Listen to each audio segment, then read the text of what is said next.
Grizzlies fans know it's the team that gives you the edge. Big River Steel does too. And much like the Grizzlies have recruited legendary talent, we want you to be part of our team. Are you ready to be part of something legendary? Then visit www.bigriversteel.com. That's www.bigriversteel.com.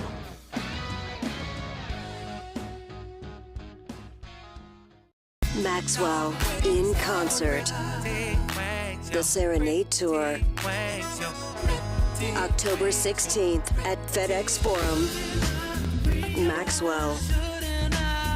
With special guest Jasmine Sullivan.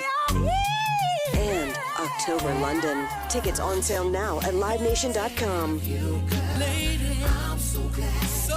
Don't miss Maxwell Live. Justin Timberlake. I'm bringing sexy back. The Forget Tomorrow World Tour. Live in Memphis. Justin Timberlake. FedEx Forum, Saturday, November 23rd. Get tickets now at livenation.com. The brand new single Selfish is available to stream and download now. So if I get jealous, I can't help it. For more, hit up justintimberlake.com. What's her name? Susie, the one with the Man, steamboat. Susie had a steamboat. The steamboat had a bell. Ding, ding. The Susie went to heaven. The steamboat went to hello, operator. Please give me number 9. And if you disconnect me, I'll kick you from behind the refrigerator. There was a piece of glass. Miss Susie sat upon it and broke her little. Tune in to the Jessica Benson Show with CJ Hurt, live every weekday at 8 a.m. on YouTube at Grind City Media and the official Grind City Media app.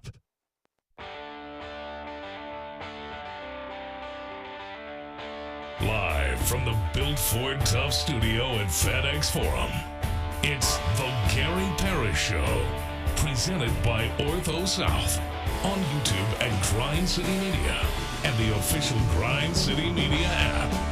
Now, here's your host, Gary Parrish.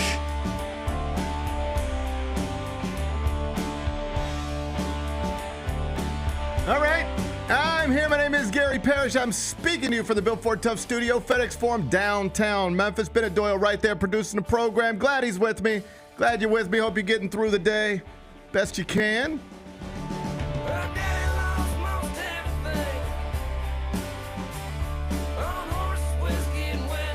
And I hope you took time out of your schedule last night to enjoy what ended up being a pretty remarkable and incredible, enjoyable Monday night of sports. Do we typically spend our Monday nights watching college baseball and or the NHL? I think for most of us, probably not. But some of us did last night, and I tell you, I'm one of them, and I had a good time. I hope you did too. We'll talk about it in a second. First, though, quickly, let me set today's schedule for you. In the next segment, Chris Vernon going to join me. He's the host of the Chris Vernon Show, weekdays noon, Grind City Media. 1 day away from the NBA draft. I'll pepper him with some questions about it. Chris Vernon going to join me in about 20 minutes. When I finish talking to Vernon, I'll take a break, come back, and do 5 more things you need to know, at which point we're going to discuss 5 previously undiscussed stories. Among them, Elly De La Cruz hit a ball last night where humans aren't supposed to be able to hit baseballs. Woo! Smoked it. I'll show it to you in about 40 minutes. What we knew was coming Sunday night, it's now official. Edwin Diaz, who used to be the best closer in the whole wide world, he's now suspended 10 games for using sticky stuff. Process still seems confusing to some. I'll tell you why. We'll do that in just a bit. Travis Kelce has unveiled on a podcast, because where else would you unveil such things, his 3 favorite Taylor Swift songs. It's a pretty good list. Makes sense to me. I'll give them to you. We'll do that in the 3rd segment. JJ Redick. He was officially introduced as the Lakers' new coach yesterday. Interesting press conference. We'll discuss that a little later on in the show. And the Panthers in Carolina are getting $650 million from the city of Charlotte to upgrade their stadium. It's a reminder that this is how these things go, and that's why we'll be doing it here someday soon. I'll give you the details during a segment we call 5 More Things You Need to Know. Then we'll eventually do GP's Carry Out and Call Today. So that's the rundown. We got a lot to get to, but I did want to start with what was a fun Monday night in sports. We had a College World Series final and a Stanley Cup final, and one started about, hour and a half earlier than the other, but they were both going on at the same time, and it was a wonderful Monday night to have a multi-screen experience. Big Bet Bennett, I don't think you sit around watching a whole lot of college baseball. No. And I don't think you sit around watching a whole lot of hockey. But I'm curious, did you carve out some time last night to at least pay a little bit of attention to some college baseball and some hockey? I did carve out a little bit of time. Yes, I did. I carved out a little bit of my time too. It was an enjoyable evening. I had an enjoyable time. So here's the situation at my house. My house. My little guy, he was hanging out with his cousin and his grandmother. So he was out the house.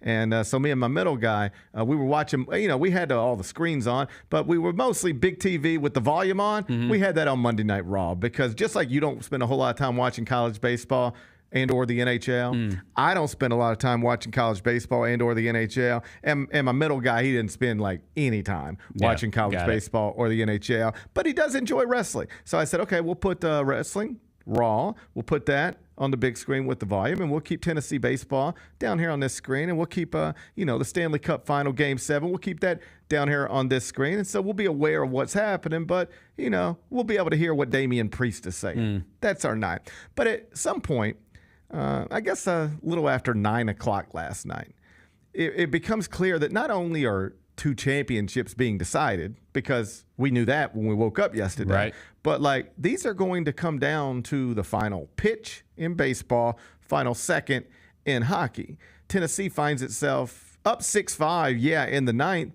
but the tying run is at the plate.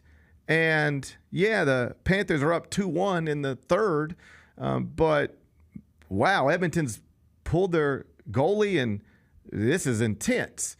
And so at some point, we switched Raw. We actually we were recording it, however you do that. And I said, hey, I had to negotiate it with him. I had to make sure it was okay. I'm just not going to be, just because I'm the oldest in the house, I don't think that gives me the right to just control all the TVs all the time.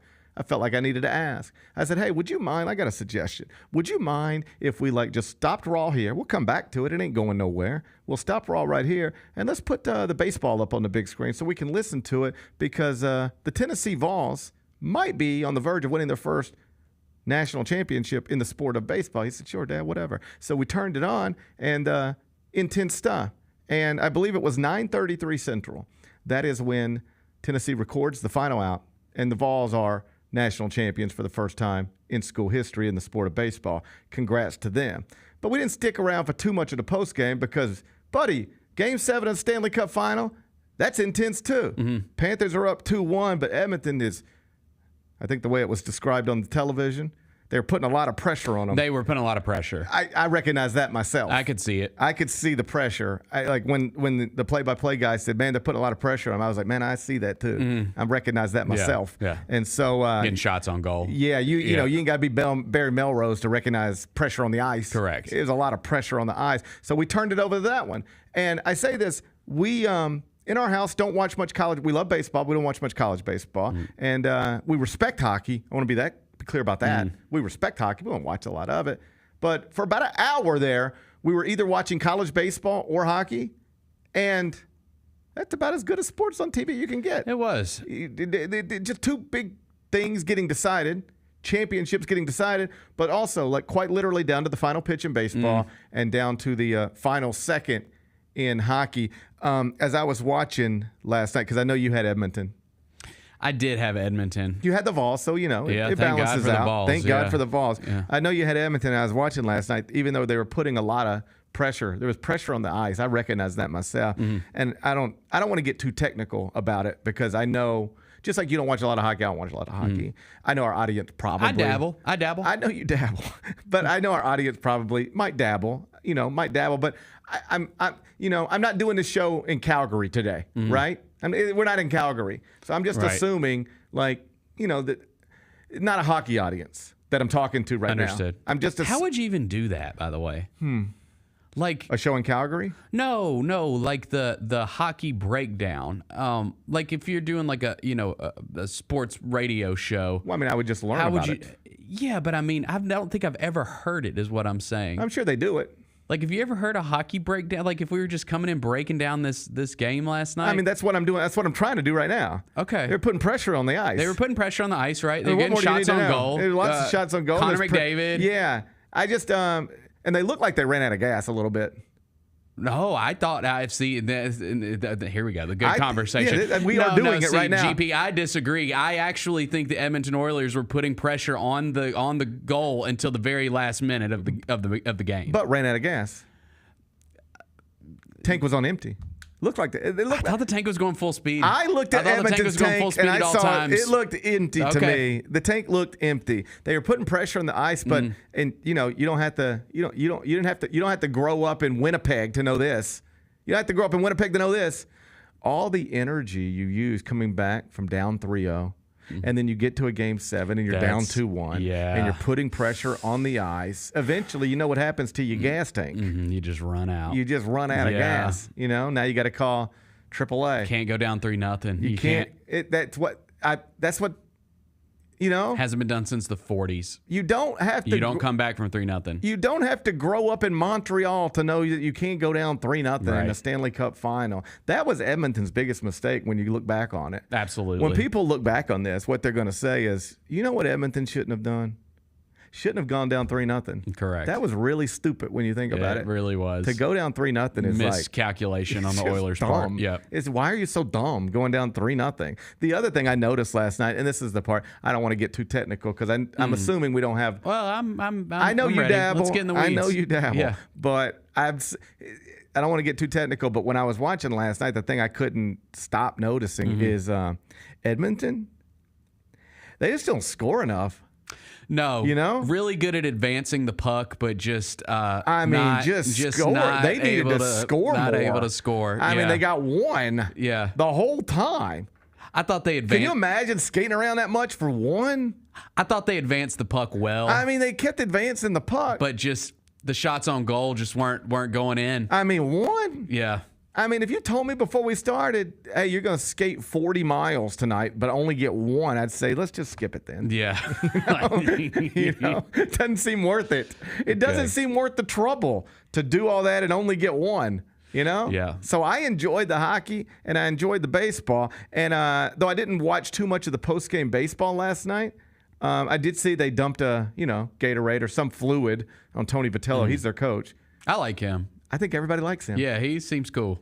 I think he seems cool. And I think everybody likes him. And then I'm always a sucker for the dad moment when he hugs his dad, who's like a former baseball coach. It's the best. Oh, man. What's better than any of this stuff, Yeah. right?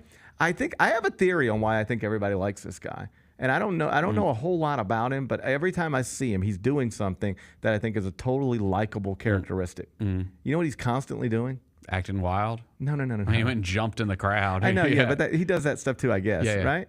First off, he just looks the part. Yeah, he looks like he's on the team. He looks like he just looks very good in a baseball uniform, right? Right. He looks very good in a baseball uniform, so I think that's part of it. Yep. Right. Every time I hear him talk, you know what he's doing? That I just noticed this. He's complimenting people. He's just constantly complimenting people. I noticed that and too. saying positive things about people on his team, on the other team, and I think people like people who really make an effort, whether it's intentional or not, to make other people feel good about themselves. See, I'm the opposite. I always try to make other people feel bad about themselves to make myself feel better. Yes, same. Yeah, like I want to make you feel bad so that I can feel better. Oh, no. I take that back. I make people feel good. I'm like Tony. Oh, no, I'm opposite. Yeah. I want to make you feel bad so that I can feel better. I want to uplift. And I know people say that's not the right way to do it, but that's just the way I've always done it. Okay. All right. And here I am. Probably too late to change at this point. That's right. But every time I see this guy talk, he goes out of his way, whether it's intentional or not, to say something positive about somebody. He likes to give compliments. And I think people like people who make other people feel good. Like this quote last night. You probably wouldn't even notice this, but I only notice it. I only notice it because I notice it when he does it these other times. There was the press conference in the regional final, I guess, or the super regional, or one of those things. And I guess he had been questioned about not pinch hitting for somebody, and we talked about this the day after Tennessee won to advance. He said something along the lines like he acknowledged a mistake, but then explained why he made the mistake. It was like I'm paraphrasing here, but he more or less said, I understand the criticism that I should have pinch hit for so-and-so. All right? So I get it. You're right. You're right. I'm paraphrasing. This is basically the message. I thought this was awesome. If you criticized me for not pinch hitting for this player, I understand you were probably right. I should have. All right? But just understand that that's my guy. Yeah. That's my guy. I'm going to ride with him. All right? I believe in him. So you were probably right, and I was probably wrong. But let me tell you why I was wrong. Because I believe in that young man, and I'm going to ride with him every day. And that like, how do you argue with that? Right. I mean, you could get, if you just want to be strictly analytics, be like, I don't care about. But it's you got to respect that even if you disagree with it. All right? Yep. Then he went out of his way to compliment a young man on the other team. Like, spent 70 seconds saying, hey, I just know that young man's going to be a legend on that campus forever. He'll go back 20 years from now. He'll be a legend because of this and that, whatever. Just goes out of his way. So I just noticed every time I hear the guy talk, he's complimenting somebody. He's going out of his way to say something positive about somebody. Like, when's the last time you hear Bill Belichick do that, right? Right. Coaches don't do this all the time. This guy's doing it all the time. Here's what he said last night. He was asked about,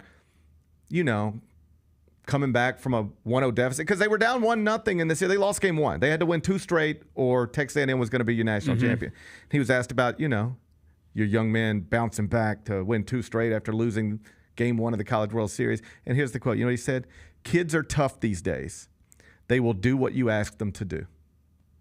All right? That probably doesn't even register with most people. But think about how often you hear coaches and or older people question young people these days. You're more likely to hear a coach call young people soft these days.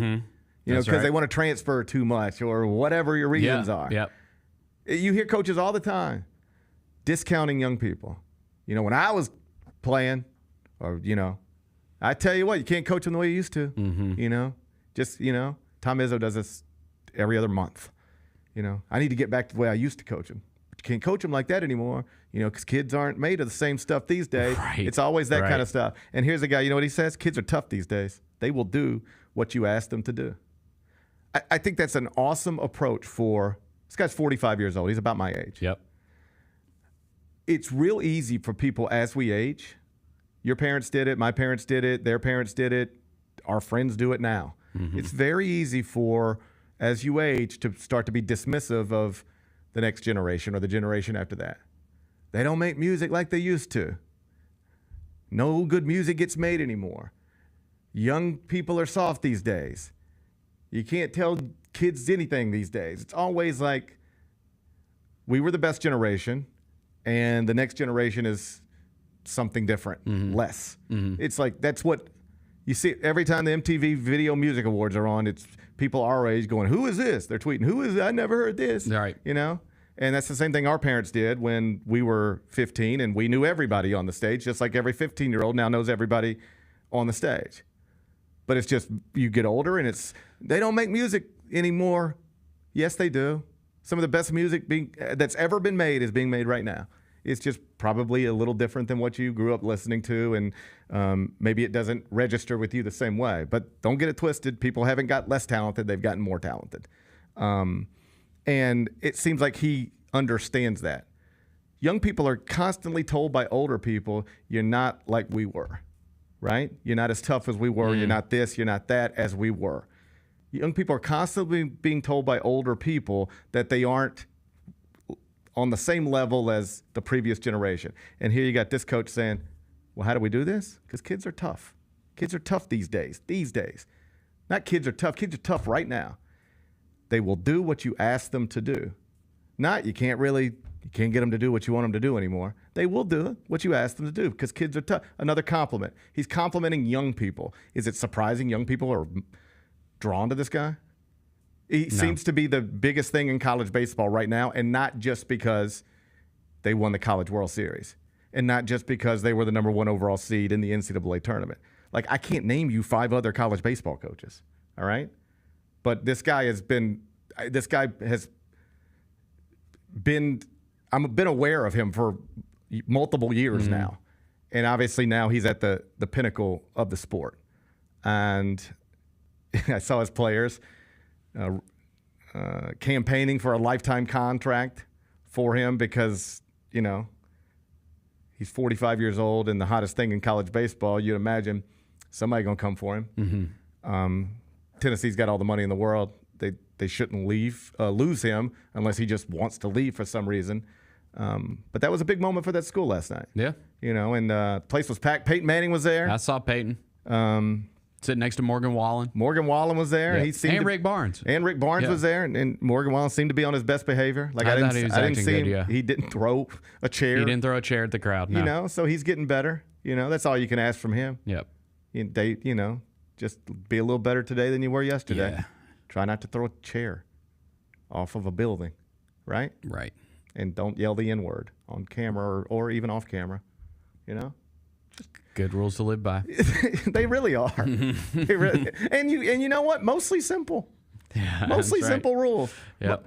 But Morgan, why he struggles sometimes, That's right. But hey, let's focus on the positive. He seemed to be in a good mood last night. Seemed to be on his best behavior last night. But in fairness, I ain't checked TMZ in the last hour, so Sure. You never know.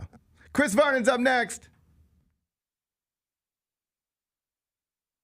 If you look at it as far as the number 9 pick over the years, there's been some pretty good players that have surfaced at number 9. Of course, Dirk Nowitzki, who won a championship. There's been a lot of great guys, but who knows if there is a great guy in this draft. Hey, Grizzlies fans, be sure to tune in to Grizzbeat, where the panel and I break down all things Grizzlies and take a look at the rest of the NBA as well. The show is live every Wednesday, 2 p.m. on YouTube at Grind City Media and the official Grind City Media app.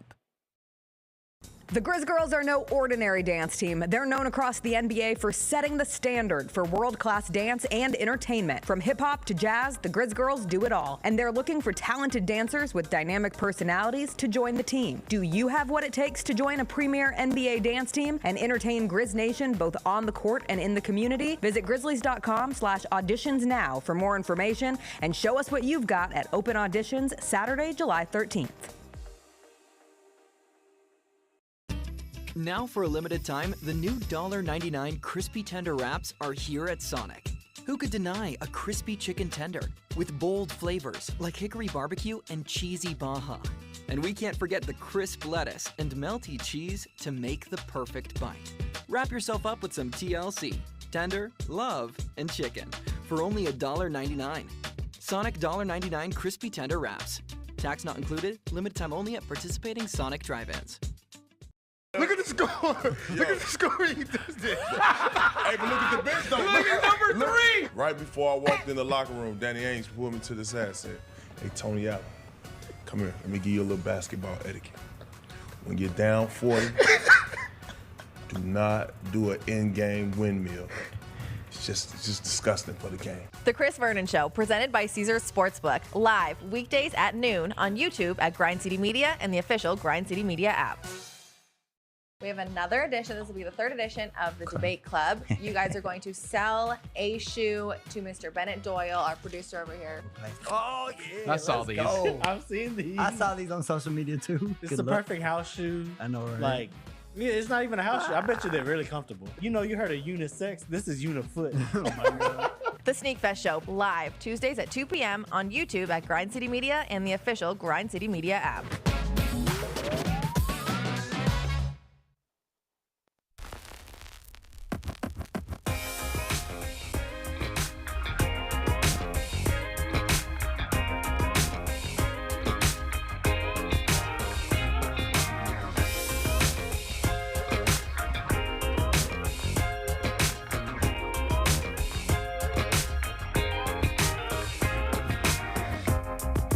Welcome back. Gary Parrish Show, presented by Ortho South. We're in the Built for Tough studio, and it's Tuesday. It's the second segment. You know what that means. Chris Vernon's in studio. Hey, Chris Vernon. How are you? How is Chris Vernon today? How is Chris Vernon on NBA Draft Eve? I'm great. I'm super excited for this NBA draft. Honestly. I am too. Do you have, what's your strongest opinion on what you would like to see the Grizzlies do between now and the end of tomorrow night? Not just like get it right, but like specifically, what would make you, what would please you? Improve the team dramatically, right? And that means filling in your needs. Yesterday I talked a lot about I think the only thing that would shock me is if they drafted number 9 and that's what they had. Just took Devin Carter and that's where we're at. I just don't think. I think you either use the asset and grab something and move down and grab a player that can fill a need, right? So let's just take a for instance, right? You've got 9. Now you add something else to the mix, but you get down and now you grab Khalil Ware or something. Right now I've got at least a body that can play center for me. Certainly I want another ball handler. And if I could do the ball handling shooting thing, that's why I've said if there is a way to trade up, I think that the 2 guys that you would be willing to trade up for are probably either Klingon or Shepard, right? Both of them would fill needs. Both of them, I think, are pretty safe bets to improve your team. I just don't think that, it sucked the way it played out that you have this dreadful season and then you end up with 9. What are the chances 9 is going to improve you in a significant way, right? The player that you take at 9, right? Like you're hoping the player you take at 9, you're hoping can crack your rotation, right? And that is a Ron Holland, that is a Devin Carter, that is I know Gavoni brought up Zach Edey. That is, I just don't think that they are. I think that the hope was, and the reason that they sat out the trade deadline for the most part. In terms of doing anything significant, I felt like the reason that took place is because they knew that they were going to have a pretty dreadful record at the end of the season. They were going to have a 1 in 3 chance of getting a lottery pick, which is exactly the way it played out. And then you hope, worst case scenario, you're like the 7th pick, 6th or 7th, right? Best case scenario, you're the number 1 pick or you're in the top 4. And because they didn't know what that was, they were going to look at that and they were going to go, this is our most tradable asset. Whatever we get with that pick is going to be our most tradable asset. Well, then it didn't play out that way, right? It didn't play out that way because I think that what they would have done is either maybe they would have taken, because there's a center up there, maybe they would have taken Donovan Klingon. But I think that's why you're feeling all this heat come out about Houston, because Houston's in that exact situation where it's like not necessarily a need, right? Adding another young player to that mix. I was doing the pod with Kevin last night, and I said, you've got Amen Thompson and Jalen Green and Tari Eason and Cam Whitmore and Jalen Green and Alperen Shen. I mean, at some point you don't want 6 off the top of my head. At some point you don't want that many. Which is exactly what the Grizzlies most likely would have done if they got, like, say, the number 1 pick. Right. What are the chances that the number 1 pick, now there may be a player up there that they think, i.e. Klingon, could come in, play center, super cost effective for 4 years, and when you've already decided, here's 3 guys we're paying a fortune to. The other guys have to be cost-effective. Right. They have to. And so it might have just fit their need, and they would have been able to use it. But I always thought that they would do kind of what Houston seemingly is trying to do, which is saying, here is the way we can really get better. We don't need to add another young guy. We need to level this roster out a little bit more. And so I would think that you're probably not just using the 9th pick and drafting a 19-year-old who doesn't necessarily fit your timeline. I think you're either shooting for the stars, right, and getting up there and getting somebody that you think can absolutely be not in your 8 or 9 man rotation, in your 6 or 7 man rotation, right? Like you were looking at Shepard's the first guard off the bench if you draft him. Klingon is your starting center if you draft him. Think anybody else, it's kind of up in the air whether or not they would be necessarily in your rotation, I think somebody like Devin Carter could step in and play. For sure. Yeah. And he very well may be he's one of the guards. But like Ron Holland, is Ron Holland going to step in and be your first guy off the bench? I don't know about that. Right. And you're light at guard. Right. You know what I'm saying? Like all the conversation is about trading up and grabbing Klingon. Yep. If it's really trading up to 3, and Shepard's on the board, I would take Reed Shepherd. Well, part of that would be I would not want San Antonio to get him. Right. You know, Like, I would move up and take it's Reed literally the perfect fit. Right. San Antonio, him with Wemby, because Wemby then, A, you are creating the requisite amount of space, and B, okay, let's say you think Reed Shepherd, who is a good gamble defender, but is going to get blown by. Okay. Right, fine. You know what I mean? Right. Like, you got to guard that dude 50 feet from the basket. Yes. And I thought he was really good on pick and rolls. I thought some of the passes he made last year, like, I'm a Shepherd fan. I think he's going to be great. I'm on record. I think he will be the best player from this draft. I'm all-star. Like, that's what I'm predicting. I think Reed Shepherd and Klingon are the ones worth moving up to get. And if you could pull that off. But I think the reason means. most Grizzlies fans are like, move up, get Klingon, it's all positional. Like, For sure. That's a need. Yeah. And I understand the need, and maybe that's a reason to make that decision. 7'2". Right. But I would, if you tell me I can go up to 3 and Shepard's still on the board and Klingon's still on the board, I would grab Reed Shepherd. Yeah. Oh, totally fair. Right. Totally fair. Right. I mean, the Klingon thing, and you might just move up to 6 or 7 and be able to grab. That's like Shepard. I don't think at this point it's going to fall to 6 or 7. Klingon might. Might. I mean, because even then, like, you go up and down that list, and you're like, man, a lot of this stuff doesn't really make all that much sense. Right? Like, you look down and you go, why are they projecting him to Portland when they've got DeAndre Ayton and Robert Williams? Right. Like, they're just sitting there going, okay, we want to pair him with Scoot and Shaedon Sharp, and Yeah, I think they're just out. People are out on Ayton. I got it, but I mean, sometimes the fit with this kind of stuff is just kind of what I've already got. Well, it's also like, in this top 6 or 7, you've got San Antonio picking. I mean, I actually think Klingon could work with Wemby, but they most people don't think they're going that direction. Charlotte has Mark Williams. Right.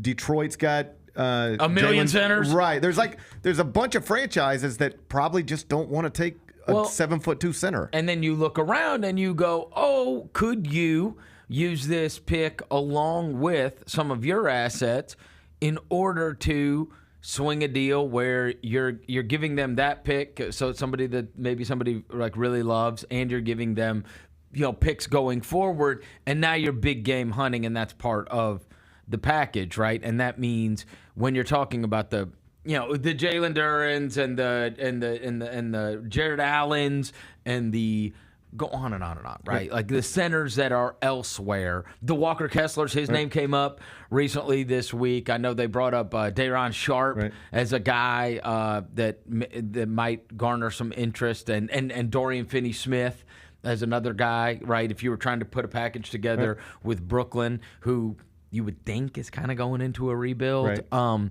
I just don't think the only thing I am confident in, so it's not necessarily a hot take, the only thing I'm confident in, I do not believe that they will take a player, and that when they bring these draft picks back, and I'm going to have whoever in studio, it ain't going to be the 9th pick in the draft. Right. I just don't believe that. Before I get you out of here, Marcus Smart's name continues to come up. Would you put him in a deal to go up to 3? It would be very dependent on what I am getting back. Because am I getting one of those young, awesome assets? I think I would have to get something like that as well, right? You're not throwing in Jalen Green, Amen Thompson, Cam Whitmore, Tari Eason. What are you getting rid of? I do love that Jayshawn Tate guy they've had. I've always liked him for some reason. But again, the same reason that the Houston Rockets want Marcus Smart is the same reason you should want Marcus Smart. Right. And so this team doesn't need less veterans. They finally they course corrected last year and never saw it play out. Right. You need that in your locker room. End of story. Right. Because Derrick Rose doesn't play. Right. And you don't have anybody else. Who else is the guy that's standing in there and say, this isn't the way this works here? This isn't the way we practice here. Will Desmond do it? I mean, he turns, I think it's today's birthday? I believe that's right. 26? Yeah. Happy birthday. I don't know. Happy birthday. I think that you have to have an amount of credibility within the league, and Smart has more credibility than anybody in the league because of his amount of winning and being in over 100 and something playoff games and all of those Eastern Conference finals, et cetera, that and defensive player of the year. He commands respect. I think it is always hard.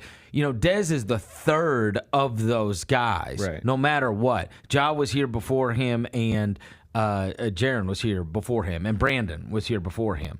And so I think it's always hard to be, one of the reasons that everybody kind of listened to Dylan Brooks is because he was the first one. Right, He was and the elder statesman that was here. Because there was that story where Steven Adams tried to address some stuff, and it didn't matter. Nobody cared. That's right. Right. And because he came in later. Right. Right. And so, but I do think now you get to start anew, and I do think that you could look up, and it all matters how, are you going to get to where Ja looks up to Desmond Bain, or Jaron looks up to Desmond Bain? That's always going to be a hard trick, but they'll all look up to Marcus Smart. Right. And so whether it's Marcus or it's somebody, they all looked up to Jay Crowder when he was here. Right. They all looked up to Solo, Solomon Hill when he was here. I mean, those guys were essential towards the first couple of years of the Taylor Jenkins era. And so I think whether or not it is if you lose Marcus Smart, you better have an idea of what kind of veteran you're bringing back. And I just think you want to see it play out. I think Smart's the kind of guy you want on your team. You're trying to win playoff games. You're trying to win big. You want as many guys as you think I can throw in a playoff game and he can help me get a win as possible. And so losing one of those for an unknown, to me, that's not the place that the franchise is in right now. That makes sense. I understand that. All right, I got to get out of here. I got a flight to catch, so I'm not going to be at the draft show tomorrow. But explain to people, remind folks. Yeah, we'll be at Southland. Right. It'll be great. I always love going out to Southland, and last year was super fun. The setup was super cool. So right when you walk into Southland, they'll have a huge stage set up, and they'll have all of the TVs and jumbotrons going on behind us. And so we're going to be watching the draft and kind of talking along with it as the first round plays out. And it could be a huge night for the Grizzlies. Crowd was great last year. Devin's going to be in Brooklyn. We'll check in. Mike Wallace is going to be in Brooklyn. He's going to check in with us. Pranika's going to be on site down here at the lounge. He's going to check in with us, and then it'll be me and Roser and Kelce are going to do the show from 7 to 8. And then Jessica Benson and Brevin Knight and those guys are going to be doing a show. And Bennett's going to be down. There's going to be a bunch of people. I'll be on Everybody's with going to be Fish down and Lane, there. yep. Yeah, and I said so. I hate that I'm going to miss it because it's going to be a fun time. And I haven't been to Southland in a minute, but everybody tells me it's the amazing. best. Yeah, everybody says it's amazing. so good. I know. Now. Yeah, Dude, so it's incredible. Yeah, so I hate that I'm going to miss it, but I'll have you guys on a second screen. And I saw somebody in the chat talking about, hey, I haven't gotten my Grind City Media draft party invitation yet. You're all invited. Everybody's invited, right? Yeah, I think just show up. Yeah, there was like a season ticket holder thing that came out, but other than that, I mean, anybody could show up. Oh yeah, I'm personally inviting everybody. Yeah, come on out. Yeah. The crowd was huge last year. Right, it was great. So it'll be a party. It's at Southland tomorrow night, night 1, 2024 NBA draft. Appreciate you being here, brother. Holler. Bye. We come back. Elly De La Cruz hit a ball so far last night. The announcers were confused by it. You're not supposed to be able to hit baseballs like this. We'll show it to you next. Gary Parrish Show presented by Ortho South. Shall we talk about our favorite NBA Finals MVPs? Number 3 is a little bit of Canadian history because it's the first and only NBA championship that the country as a whole has. I'm going to go with Kawhi Leonard's second Finals MVP. I still get my little heart warm even thinking about it, and I was there watching every game. IMHO with Lang Whitaker and me, Kelce Wright Johnson, on YouTube at Grind City Media and the official Grind City Media app. If you look at it, as far as the number 9 pick over the years, there's been some pretty good players that have surfaced at number 9. Of course, Dirk Nowitzki, who won a championship. There's been a lot of great guys, but who knows if there is a great guy in this draft. Hey, Grizzlies fans, be sure to tune in to Grizzbeat, where the panel and I break down all things Grizzlies and take a look at the rest of the NBA as well. The show is live every Wednesday, 2 p.m. on YouTube at Grind City Media and the official Grind City Media app. What is going on? What is it? Which one? What color was it? With speckles. Yeah, that's vomit. That's vomit. Yeah, that is the worst one. The vomit is the worst one. I'd like to remind everybody that this is her idea. She wanted to do this. Tune in to the Jessica Benson Show with CJ Hurt live every weekday at 8 a.m. on YouTube at Grind City Media and the official Grind City Media app. Hey Grizzlies fans, after exciting hoops and a lucky night of gaming, where do you rest your head? Look no further than Southland Casino Hotel, proud sponsor of the Memphis Grizzlies. Our high-rise hotel is the epitome of luxury and comfort. Picture this, you've just finished an evening of gaming and dining, so you head on over to one of our 300 rooms to end the night. Choose from standard suite and presidential suite, plus we're pet-friendly and offer mobility scooters for rent. It's a seamless experience for everyone. And don't miss the Main Street Exchange, right in the heart of our casino lobby. Whether you're craving a snack or need a souvenir of your stay, we've got you covered. From polo shirts to shot glasses, take a piece of the Southland excitement home with you. So come stay and play at Southland Casino Hotel, where every moment is designed for your enjoyment. Book your hotel stay by calling 833-703-3350 or visit online at southlandcasinohotel.com/hotel. Guests must be 21 years of age or older to check in at hotel. Must be 21 plus. Play responsibly. For help quitting, call 800-522-4700. LifeCare Ambulance is proud to be an official partner of the Memphis Grizzlies and FedEx Forum. At LifeCare, they wear their hearts with pride. Their passion is their people. They want you to love what you do and where you do it. Their employee-driven culture encourages a healthy work-life balance and supportive work environment. They invest in your success and well-being so that you can provide the best care for the patients that they serve. Join the incredible team of EMTs and paramedics in Memphis, Nashville, and across the nation today. Learn more at lifecareamb.com.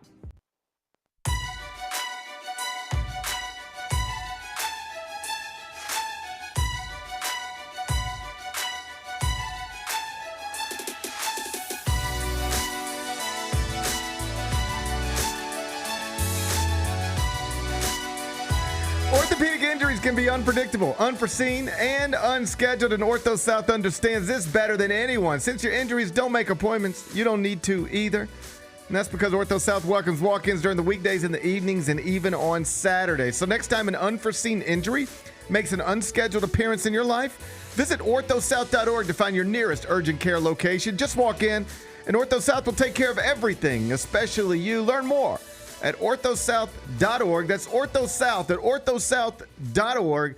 Now, I got 5 more things you need to know. Number 1. Elly De La Cruz, the phenom for the Cincinnati Reds, hit a ball so far last night. The announcers in Cincinnati didn't really even know what to make of it. Did you see the highlight yet? No. Watch Elly De La Cruz hit this baseball. Let's see it. De La Cruz unloads. High fly. Deep center. No, don't. He went to the steam. Where did it go? On top the batter's eye. It went up there. Went out there. Like you're not supposed to be able to hit a ball up there. Crazy. That's not something that normal people do, ever, under any circumstances. And did you see the post-game interview? Mm-mm. So he's asked about it.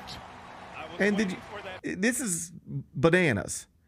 He said, yeah, during batting practice today, one of his teammates, they were seeing who could, they were basically like, I can get the ball off the bat faster than you. I can hit it further than you. It was like a competition almost. Exit velocity, all that stuff.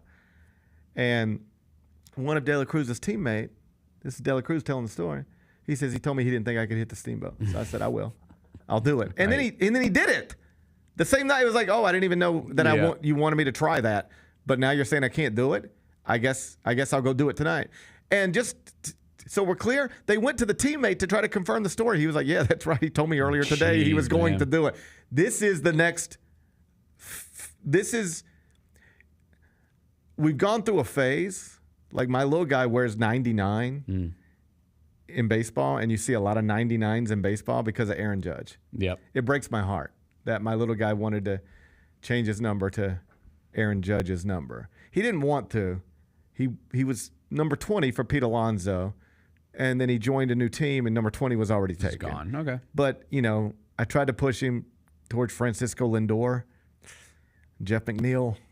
I mean, then you're walking into uncertain territory. It's tough. I understand. Pete Alonso, there's some consistency there. And then he just said, Dad, I want to be 99. Yeah. And I said, why? I hope it's for Wayne Gretzky or something like that.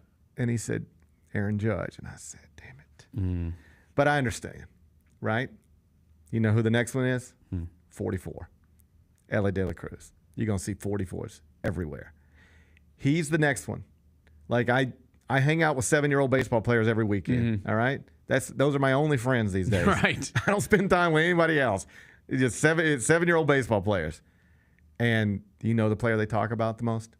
Him. It's not Ronald Acuna. It's not Aaron Judge. It's not Mookie Betts. It's not even Austin Riley. Although in this part of the country, everybody loves Austin Riley.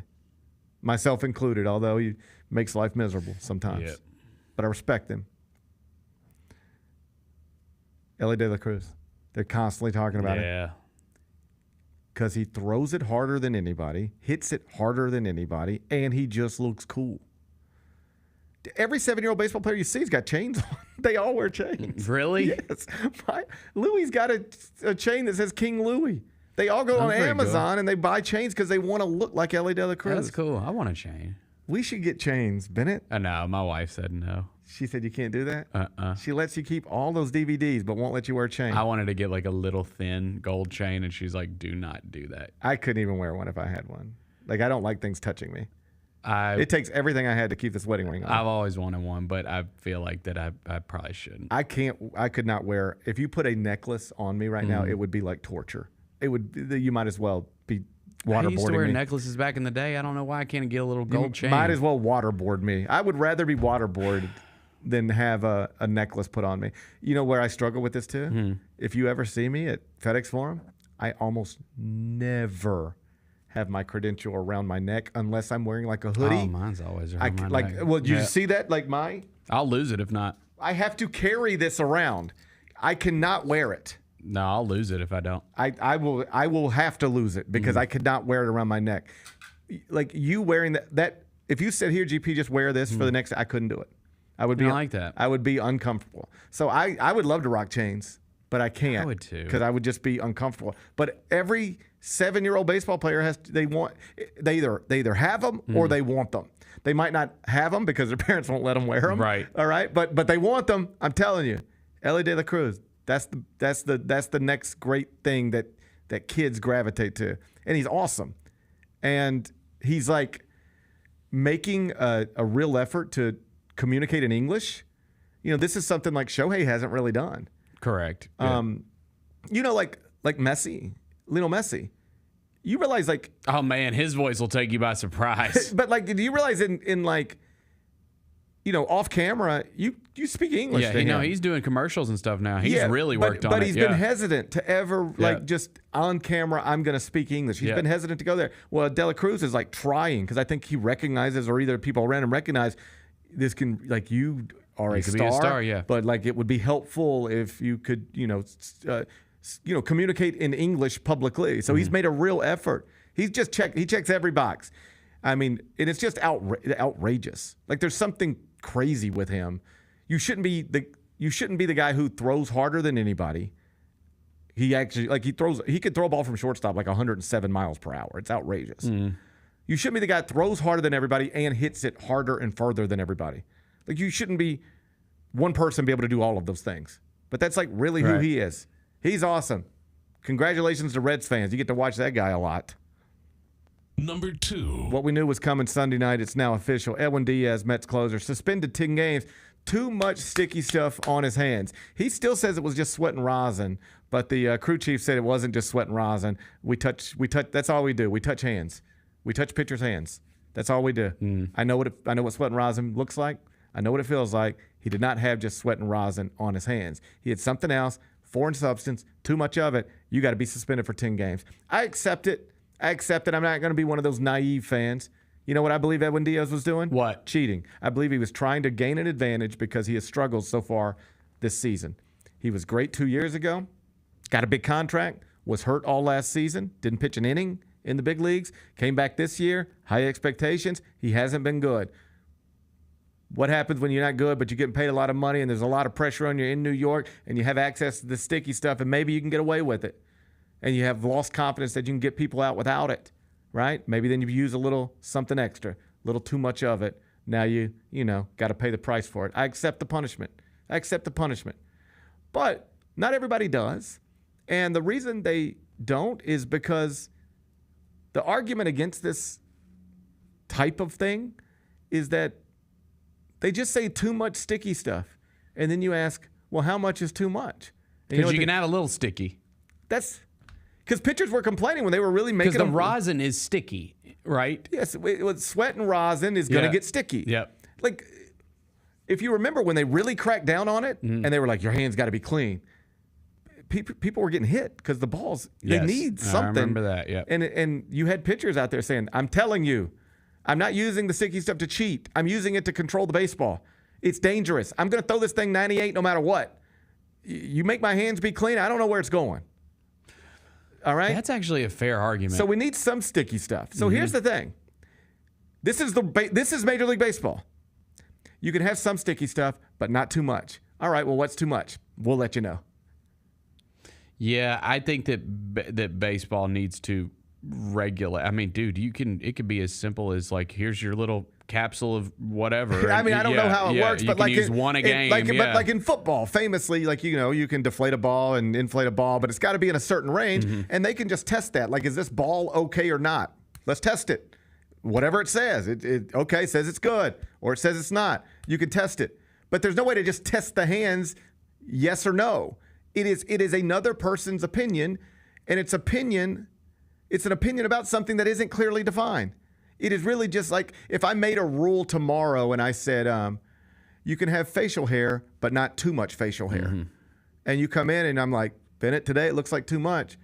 And you're like, based on what? What is this, the Yankees? And I just say, well, it just looks like too much. Yesterday you looked like, it was okay, but today it's too much. You'd be like, at some point you got to tell me, I need to know exactly what it is. Yep. All right?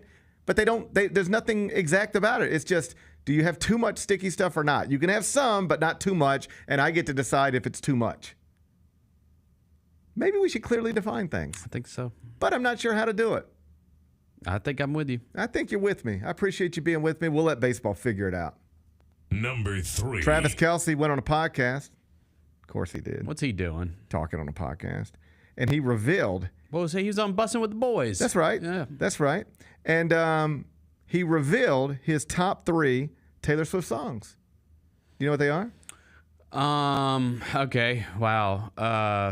I'll say Blank Space is up there. Number 1. Yeah, Blank Space is always in people's top 5. Are Taylor Swift fans the type of fans that they'll roll their eyes at you if you say Blank Space? I mean, it's definitely a casual answer, but I mean, that's he's with her all the time. Remember so Robert Parrish said, Robert casual. Parrish one time said, I think he told Vernon, he said Graduation was his favorite Kanye West album. And like people then like attacked them. I do remember that. And that seemed like a wild thing to attack a man about.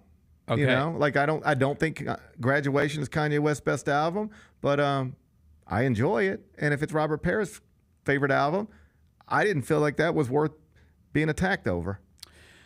I agree. I thought that was unfair. Okay, hang on. I'm going to say Blank Space. I'm going to say Karma.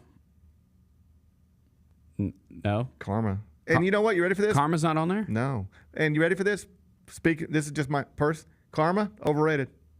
Oh, I like that song. Don't love it. I don't think he would pick Shake It Off.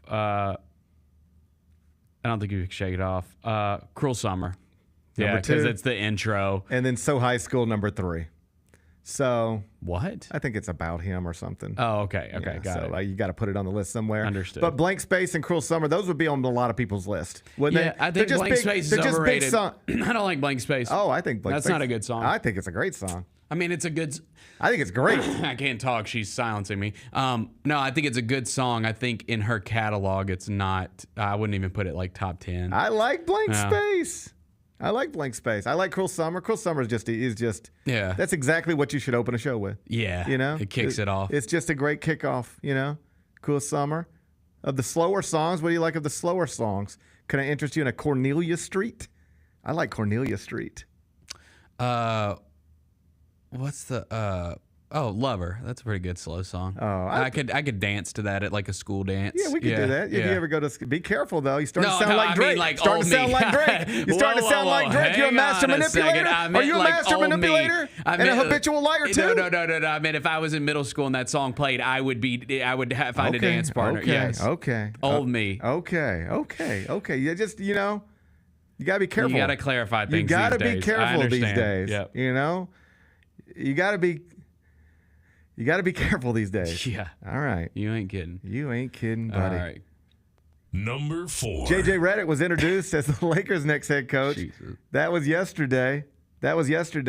Press conference. You see it? He said the F word. I saw he said the F He word. said, "I don't give a F." Yeah, I told JB today, like I'm cool with it because I think it's Lakers, it's Hollywood. You got to have your moment in the introductory presser. Cussing is becoming more accepted in both. Cussing's cool. Cussing is cool. I've been saying that. Newsflash, kids. Newsflash. Cussing's cool. Yeah. It's cool to cuss. Yeah. Sometimes I hear people say, "I don't know why you got to use that language," and I always say, "Well, because it makes everything sound cooler. Because it makes everything sound cooler, Mm-hmm. and it's just funnier.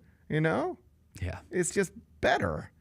I don't think I can say the F word though. I mean, I can. I'll do it right now. No, you're not allowed. Please don't. I'll do it. No, we'll get taken down. Okay. You can't say that word. All right. But I think cussing is becoming a little more acceptable. Yes. In press conferences, in music. Yeah. Taylor Swift, not to circle back to Taylor Swift, but she'll put an F word right in the middle of a song. I know. I got to be careful with my kids, man. Oh, we're past that point. Because sometimes I'll grab the unedited version and. Whew. Yeah, you just, man, if the worst thing my kids say is the S word or F, it's like I know, but like Sabrina Carpenter said, "Mother," I know. and I'm like, whoa, Olivia Rodrigo, Like, she'll hang cuss. on a second. Olivia Rodrigo, all these young women are just cussing. I know, like crazy. It's just you're like driving along in the car with the kids humming along, and you hear the Billie Eilish, like, she'll cuss, and don't even get me started on Doja Cat. She'll cuss. Yeah. Woo, buddy. But cussing's cool. And Big Glow, she'll cut, man. Yeah. Everybody's cussing. Yeah. Everybody's cussing these days. If we don't have a problem with Glow cussing, I don't know why we'd have a problem with JJ Redick cussing. Yeah. See what I'm saying? No issues here. No issues here. So he said he don't give a F. The question was, what thing that you've heard about yourself are you most interested in dispelling? He said, I don't know how to answer that question because I don't give a F. Mm-hmm. Do you really think he doesn't give a F? What percentage of people who say they don't give a F actually do? I think it's low. With him, I actually think that there might be a level of not giving a F because, I mean, he's been under the microscope since that rumor came out that he was going to be the coach. I don't think he cares. I just think it's hard not to care what people. I mean, when the whole world's talking about you, how do you not care about that? Dude, he's been taking heat since Duke. Like, that's true. Yeah. I mean, he has been the target of stuff. Yeah. For a long time. Yeah. All right. So maybe he has actually reached the point where he doesn't care. Maybe. Let's give him the benefit of the doubt. I'm gonna give him the benefit of the doubt. I thought it was. I didn't watch every second, but I saw much of the press conference, and I thought he was largely good.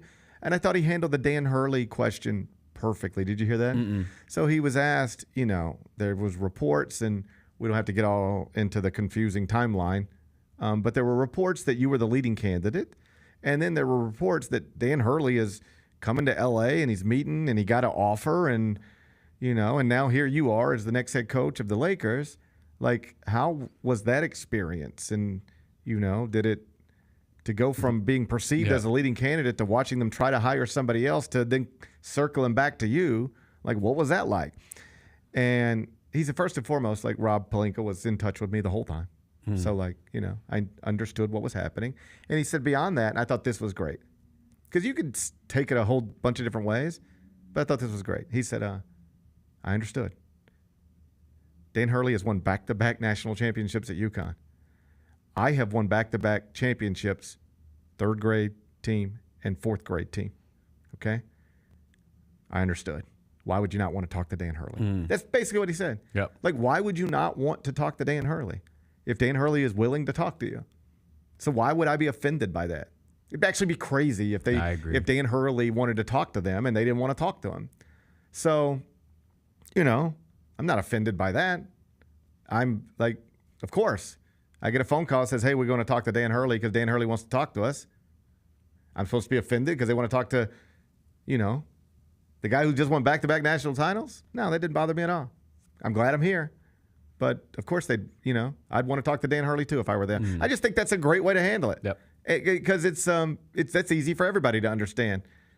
People are out there wondering, is he mad? Is he upset? Did he feel some kind of way? No, I felt be like if you were starting a podcast and it was like, hey, we might hire you, but first I guess we need to talk to Pat McAfee. Right. Well, yeah, I mean, I understand. I mean, like the McAfee thing's a big deal. You should probably talk to Pat McAfee. If he's willing to talk to you, you should probably start there. That makes sense. And then when he turns you down, maybe, I'll be here, right? Same thing. That's all it was. JJ Redick was like, I understand. Dan Hurley wants to talk to you. You got to talk to him. I'm happy to be here now. Thought it was a pretty good press conference. He did say he and LeBron didn't talk about it at all until after he got the offer. Okay. That's hard to believe. That's very hard to believe. I mean, I don't want to sit here and call man a liar, but what I can say is that's hard to believe. The Lakers wouldn't hire any coach without talking to LeBron first. So I don't know if that's true, but it's an easy thing to believe what you're saying. Right. The other stuff would be harder to believe. But congrats to JJ Redick, and we'll see how it goes. Number 5. Carolina Panthers have secured funding for their stadium renovations, $650 million from the city of Charlotte. And I guess it's somewhat, I gather, controversial in Charlotte, just because anytime $650 million of public money is going to a billionaire, there's always going to be some people bothered by that. But this is just a reminder that, like, this is the way. This is how it's always going to get done. This is the way it gets done. The owner is going to throw in some. I think he's doing $150 million to get it up to $800 million, and the city will do $650 million. A nice stadium. But this is just like even Charlotte, this big, growing, certainly wealthier than us city. Like, if you want to keep your professional sports franchise, this is still what you have to do it. Like, Charlotte's not, it's not the biggest market, but it's bigger than this market. Yep. And even they have to, if you don't give us this money, then you might not get to keep your franchise. And so they're going to give them $650 million. And you know what the owner of the Panthers has agreed to do? Keep them there for another 20 years. That's done. There you go. You want this team to stay here for another 20 years? It's going to cost you $650 million. These are the types of things that happen in cities all over America, and that's why they got to happen here too. Be back with GP's Carryout.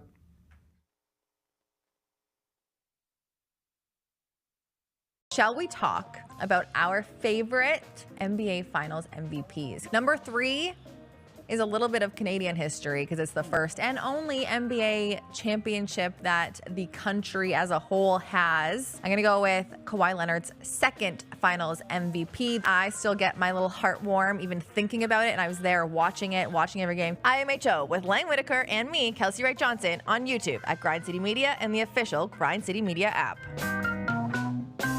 I think we have the college basketball title futures. UConn's number 1. I really like Houston. I'd have them winning it all, but you can't be giving Drake jerseys. What is wrong with you? Maybe the Drake curse is stronger in college basketball. How long has he been riding with Kentucky? He wore an Alabama jersey and Saban retired. The Odds Couple with Rob Fisher, Lang Whitaker, John Roser, and CJ Hurt live Thursdays at 2 p.m. on YouTube at Grind City Media and the official Grind City Media app. Look at the score. Look at the score he just did. Hey, but look at the bench, though. Look at number 3. Right before I walked in the locker room, Danny Ainge pulled me to the side and said, hey, Tony Allen, come here. Let me give you a little basketball etiquette. When you're down 40, do not do an in-game windmill. It's just disgusting for the game. The Chris Vernon Show, presented by Caesars Sportsbook, live weekdays at noon on YouTube at Grind City Media and the official Grind City Media app. There's no substitute for experience, the knowledge gained from having been there before, and the passion to share what you know to make everyone around you better. It's true in basketball. It's true in banking. Grizzlies checking from Pinnacle. Play hard. Bank easy. Open a Grizzlies checking account with at least $100 and a recurring direct deposit by August 31st, and you could receive a $200 direct deposit bonus into your account. Details at grizzliesbanking.com. Member FDIC. The Grizz Girls are no ordinary dance team. They're known across the NBA for setting the standard for world-class dance and entertainment. From hip-hop to jazz, the Grizz Girls do it all. And they're looking for talented dancers with dynamic personalities to join the team. Do you have what it takes to join a premier NBA dance team and entertain Grizz Nation both on the court and in the community? Visit grizzlies.com/auditions now for more information and show us what you've got at open auditions Saturday, July 13th.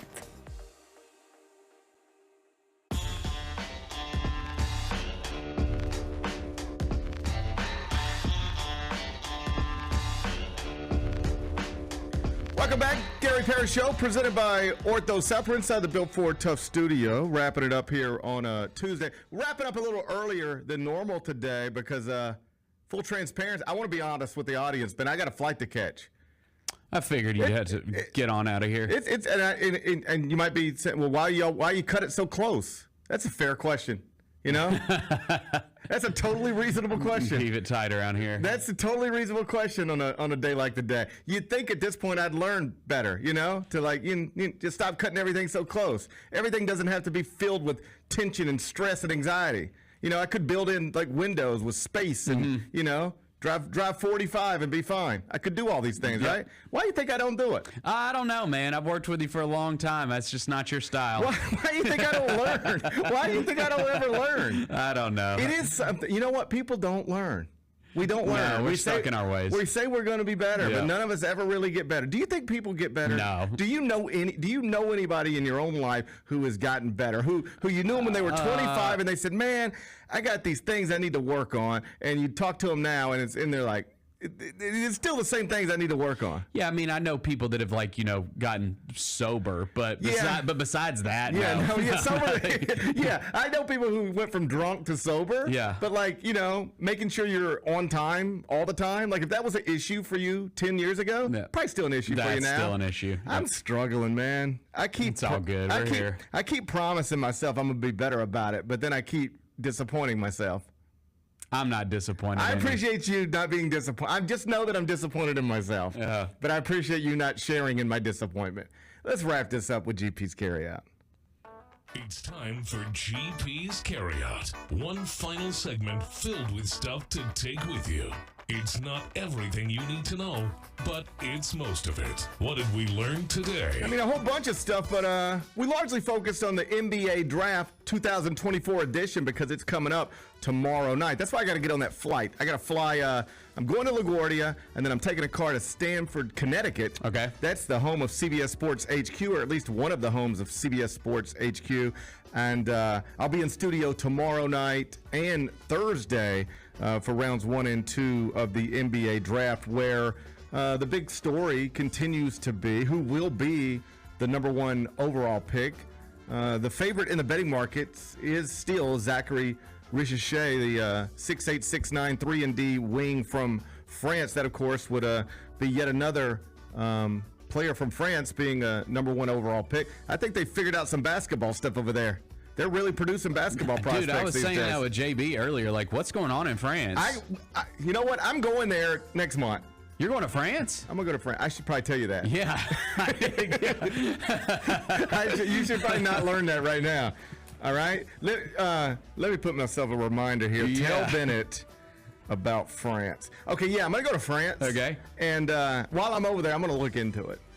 I'm going to try to figure out what they're doing over there to get so good at basketball. Good. I used to think we were doing stuff right over here to get so good at basketball. But here we are again, one day out of the NBA draft, and probably a guy from France is going to be the number 1 overall pick. Redick is minus 230 to be the first player selected tomorrow night. Nobody else is minus money. The second best odds belong to Donovan Clingan at plus 260. Mark Stein is the latest reputable NBA reporter to, I guess, lend some credence to the idea that the Grizzlies are at least interested in moving up to try to select Donovan Clingan, whether that's moving up to 3 in a trade with Houston or moving up to 5 with a trade with Detroit. And according to Mark Stein and others, the name most closely connected to this would be Marcus Smart. Marcus Smart and the number 9 pick to move up to, say, 3 or 5 to select Donovan Clingan. Bennett, do I have you on the record? I'm putting you in charge. Remember, it was just, I think, last week, maybe earlier this week, you were running the Grizzlies. And let's revisit that. You're now running the Grizzlies, and it's decision time. Yep. Bennett, you can have Donovan Clingan, but it's going to cost you Marcus Smart in the 9th pick. You willing to do it? No. Bennett says no. No, I don't value. He could be a generational talent. He could be, but let's be clear. Nobody describes him that way. Yeah. They describe Victor Wembanyama that way. If this was like, hey, you can the 9th and Marcus Smart, you can move up to get Wemby, we'd do that. And we throw in an Aldama and whatever else you want. Okay, but that's not what we're dealing with here. But we are dealing with what most people would describe as certainly the best center prospect coming out of college, and arguably the best center prospect in this draft, and somebody who does project as a starting center, franchise center type of guy going forward. That is who we're talking about, even if it's not a generational talent. Yeah, I would rather just have Marcus Smart on my team. Yeah, that's where I'm at. I don't think that's crazy. For me to be able to say that definitively, I would have to know what my opinion is of Marcus Smart in this moment right now and moving forward with the core of John Morant, Jaren Jackson Jr., and Desmond Bane. Like, obviously, they had an opinion of Marcus Smart when they made the deal for him, right? Yes. They had an opinion of what they thought Marcus Smart was and what they thought Marcus Smart could be for this franchise. And Boston also had an opinion of Marcus Smart at the time, right? So I would need to know, before I could tell you definitively that I would do this or I wouldn't do this, I'd need to know, hey, you guys see Marcus Smart every day, all right? Yep. Well, you know what I mean. Maybe not literally every day, but you get the point. Where are you at on him? Okay, I know what you thought of him when you traded for him. Yep. What do you think of him now? Because I've heard some people suggest, and I understand the sentiment, like, hey, you already gave up this stuff to get Marcus Smart. Now you're going to give up Marcus Smart and more stuff just to, I mean, when you add it all up, just to get Donovan Clingan? And I understand that sentiment, but, like, what's done is done. You know, you can't undo anything. That's just what happened in the Marcus Smart trade happened in the Marcus Smart trade. That's over. Yep. Now you're just looking at it from this point right here. And I would need to know, okay, when you traded for Marcus Smart, I know what you thought of him because you told us and you did it. What do you think of him now? Has it changed? Has your opinion of Marcus Smart changed because of what you've seen? Because of an injury, because of age, because of fit, because of the emergence of Vince? Has your opinion of what Marcus Smart means to this team, this franchise, this core? I know what you thought it was on the day you traded for him. What is it now? Has it changed? And if it's changed and not in a good way, well, then that might make it more reasonable to actually pull the trigger on something like this. If it has changed in a good way, then maybe just as quickly as you said, no way, I'm not doing it, they would say, no way, I'm not doing it, right? But I would need to know the answer to that. What do you think of Marcus Smart in this moment before I could definitively say I would or would not do this hypothetical deal that people keep throwing out there? But I don't think it's crazy to consider it. I've heard some people say it's crazy to consider it. I don't think it's crazy to consider it. No, I don't think it's crazy. I mean, for me, it's just if the goal is to win a championship next season, literally, I'm just boiling it down to if the goal is to win a championship next season, I think I would rather try to do that with Marcus Smart than Donovan Clingan next season. That's how if you're just focused on next season, I don't think that's an unreasonable opinion. Yeah. I don't know that I would just be focused on next season. I agree. But there's a lot of stuff to factors. consider. Yeah, I don't think it's crazy. If I walked into a room and truth serum and hey, we're off the record, and somebody in the front office said, yeah, we're talking about it. Yeah, of course I would understand. I would understand that you're at least talking about it. In fact, I would think it's crazy if you're not talking about it. So we'll see if anything gets done in the next 24, 36 hours. But these are the types of conversations that happen just about before every single NBA draft. Another big story in the betting markets. What's going to happen with Bronny James? Let me run you through a couple of these props. Okay. You tell me what you think. Yep. Bronny James, over under 47.5. He'll be selected before 40, basically 47 or better, or 48 or worse. And the Lakers have 55. Right. I'll say he gets selected after 47. Me too. It's minus 158. I would probably pay that price. Like I think I would too. I know there are people out there who are like, Bronny James is a legitimate, candidate to go in the second. If I'm not the Lakers or not the team that I know I'm getting LeBron James, I'm not spending a pick on him anywhere. Right. A, because I wouldn't think he's worth it. B, because I just wouldn't want to deal with it. Whatever it is, I wouldn't want to deal with it. All eyes on you. I just don't want to deal with that. Bronny James will be selected in the first round of the 2024 NBA draft. You can only bet yes, and it's plus 500. Well, we're just not messing around with that.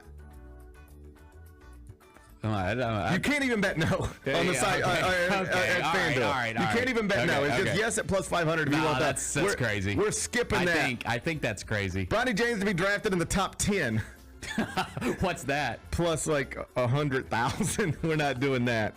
I mean, there are some, dude. You got the Hornets, the Pistons in the top 10. Like, you got some wild teams in this top 10. Let me break it down for you. It's not gonna happen. Bronny James being picked anywhere before 55 is plus 800, plus 1100, plus whatever. You get to picks 51 to 55, it's minus 110. Yeah, because the Lakers are picking 55th. So, who knows? But my educated guess would be Bronny James will not be picked in the first 54, but then the Lakers will pick 55th, and they will select the NBA's all-time scoring leader. They'll select his son. What's today's biggest game? Can I interest you in the Subway Series? Sure. Yankees Mets 6:10. We're gonna do it on TBS, and I should. It's not just Mets. It's the scorching hot New York Mets. It's the red hot Mets. It's the red hot Mets. Subway Series 6:10. Garrett Cole pitching for the Yankees. I'd rather that not be the case. Yeah. David Peterson on the mound for the Mets. He's 3-0, 3.97 ERA. Yankees minus 150 at Citi Field. Road favorites. Mets are plus 125. Home underdogs. How you gonna act? I need y'all to win. I need us to win. I need y'all, but actually, one game out of the last wild card. The Orioles. Don't let us get that last wild card. The Orioles. Don't let us get that last wild card. My team's falling off so hard that it doesn't even matter catching the Yankees. Like we're not catching the Yankees. You hate your team. Yep. And you are 20 games above 500. Yeah. I'm excited about my team. 2 games below 500. Well, it's just because I thought scorching hot though. I thought we'd win the division again, and it was looking good. And see, that's the thing. I knew we wouldn't. I knew we wouldn't win anything. Yeah. So I don't even set those expectations. I know we stink. I'll take the Yankees. You don't believe in the red hot, scorching hot New York Mets? How many of y'all won? On the season, 37. No, but how many in a row? Well, not a lot in a row, but we've been red hot. What, like 7 of 8? We're the best team in baseball in June. I'll take the Yankees. I know the season didn't start in June. I wish it did, but it didn't. But we're the hottest team in baseball in June. They're gonna let Garrett Cole go a little bit longer this time around. I think I'll take the Yankees. Bennett said he's going with the Yankees at minus 150. Yeah. I think he only got like maybe 4 or 5 innings that first outing back. They're gonna stretch him out a little bit. They're gonna stretch him out. But you're gonna rue the day. We'll see. You'll rue the day on this one. I'll hope y'all win, but I'm going Yankees. Yeah, well, you will rue the day. What are we watching on TV? Are you caught up on House of the Dragon? Of course I'm caught up. Okay. I'm reading the book. Oh, my God. Look at this. Fire and blood, baby. Big Bet Bennett headed to the library. Oh, Big Bet Bennett's got his library card out. That's right. Okay. I'm not caught up. How are the first 2 episodes? Really good. I've turned it on 2 nights in a row. And I get through it? I don't even know what happens. I get in bed, and then I grab the remote, and I turn it on, and that's it. It's just out. Yeah, I get that. What happened? You gotta watch it sitting up, dude. You gotta watch it sitting up because I don't even think I'm 5 minutes into it. No. I mean, it's just like I hit play, and then I don't even think I get through the recap of season 1. That's another sad thing about getting old is, buddy, you can't really lay down and watch stuff anymore. I don't even think I got through the recap of season 1. Yeah. They were like, I need to start skipping the recaps, I think. Yeah, quit doing the recaps, and sit up when you're watching, because, man, you can't lay down and watch TV I'm gonna anymore. have to stand up to watch House of the Dragon. Okay, here's what I'm gonna do. I'm gonna download them. The first 2 episodes, I'm gonna try to watch them on this plane while I'm sitting. Yeah. I'm gonna sit like this, see if I can watch it. I swear to God, 2 nights in a row, I don't think I even got through season 1 recap. It's hard to keep my eyes open. I believe it. I've been struggling to keep my eyes open lately. I believe it. It gets hard to stay awake when you get this age sometimes, you know? Yeah. Woo! Yeah, it does. All right, House of the Dragon. Bennett says we're off to a good start in season 2. I'm going to try to get caught up with him on my way to New York City. What's the best thing we've read? Colin Ward-Henniger's got a nice profile at CBSSports.com on Alex Sarr. You know him. He was, for much of the past year, considered the favorite to be the number one pick in this draft. He has so far declined the opportunity to work out with the Atlanta Hawks, so it no longer appears he's an option for them. In other words, if any other franchise or most of the franchise would have gotten the number one pick, Alex Sarr probably would be selected first. But because it was Atlanta and he doesn't want to go there for a variety of reasons, it looks like Atlanta's just looking in other directions. Either way, Sarr's likely coming off second to Washington. You want to read about him? Colin Ward-Henniger's got a piece right now. CBSSports.com. What's on tap for tomorrow? Will it be Wednesday? Draft day. It's draft day. It is draft day. What will the Grizzlies do? Move up from 9, move down from 9, stay at 9. Ooh, we'll have our answers. Not tomorrow at this time. We'll still be just asking these stupid questions over and over again. We'll just still be asking a bunch of questions. We'll just still be wondering about stuff. But then later in the day, and by the day I mean tomorrow night, then we're going to have our answers. That's right. Can't wait for that. I'm ready. I am ready to get some answers. Enjoy the rest of your day. I'm going to enjoy mine. We're going to meet back here tomorrow at 10. Till then, be careful, be kind, be good. Rep your hood.